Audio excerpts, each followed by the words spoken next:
Assalamualaikum warahmatullahi ta'ala wabarakatuh. Sebelum saya memulai pidato pada kali ini, perkenalkan, nama saya Masyrufah, asal pelajar dari Madrasah Aliyah Nurus Shalah. Alhamdulillahi rabbil alamin, wa bihi nasta'inu ala umuri dunya waddin, wassalatu wassalamu ala asyrafil anbiya'i wal mursalin, sayyidina wa maulana Muhammad, amma ba'du. Pada kesempatan kali ini, marilah kita panjatkan puja dan puji syukur atas kehadirat Allah Subhanahu wa Ta'ala yang telah memberi kita rahmat dan inayahnya, sehingga Allah memberi kesempatan kepada saya untuk mengikuti acara lomba pidato nasional ini. Kedua kalinya, salawat dan salam tidak lupa pula kita haturkan kepada baginda agung kita, Nabiul Mustafa wal Mujtaba Muhammad sallallahu alaihi wasallam, yang telah membawa kita dari alam jahiliyah menuju alam yang terang benderang, yakni ad-dinul Islam. Baik, para pemirsa, pada kesempatan kali ini saya akan membahas tentang pemuda muslim yang terbebas dari ghusul fikri dan di era modernisasi.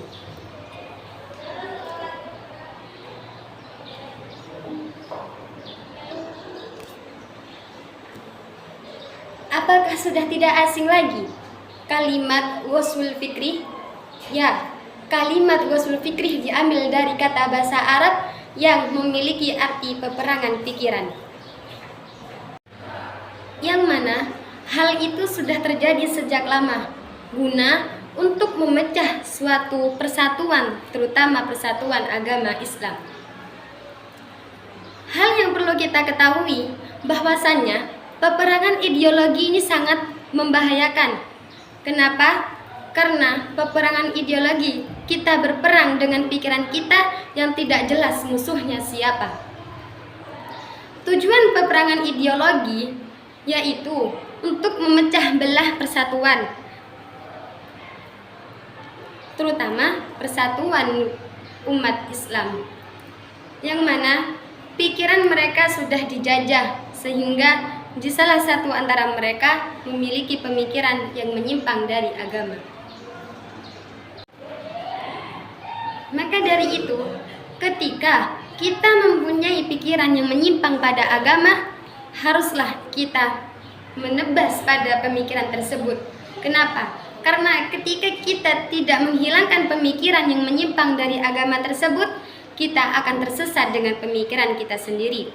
Na'udzubillah. Contoh dari ghusul fikri itu sudah sangat jelas. Bahkan kita bisa melihat dengan mata kepala kita sendiri. Seperti pada zaman sekarang. Pada zaman sekarang, banyak anak muda yang menormalisasi pacaran. Padahal ya, pacaran itu sudah tidak diperbolehkan oleh syariat Islam. Kenapa pacaran kok tidak diperbolehkan oleh syariat Islam?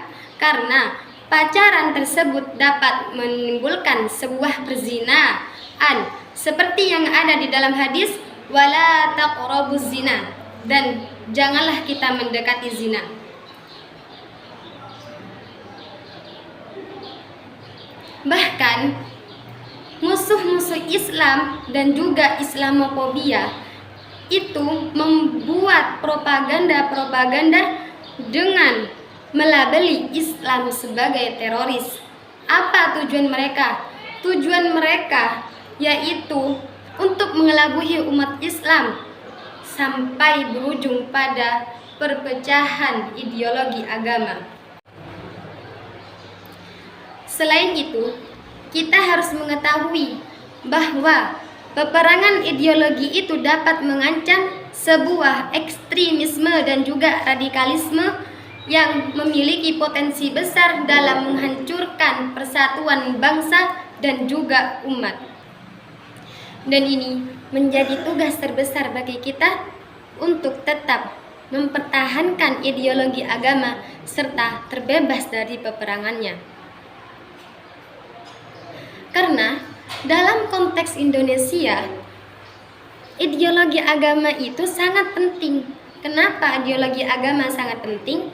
Karena ideologi agama bisa menjadi pedoman dalam kehidupan bernegara. Oleh karena itu, sangat penting bagi pemuda zaman sekarang, yaitu memahami dan juga mengamalkan nilai-nilai ideologi Pancasila. Maka dari itu, para pemirsa, perbanyaklah kita belajar agama. Kenapa? Karena ketika kita tidak belajar ilmu agama, kita tidak akan tahu dan kita tidak akan bisa membedakan mana pemikiran kita yang benar dan mana pemikiran kita yang salah. Kenapa?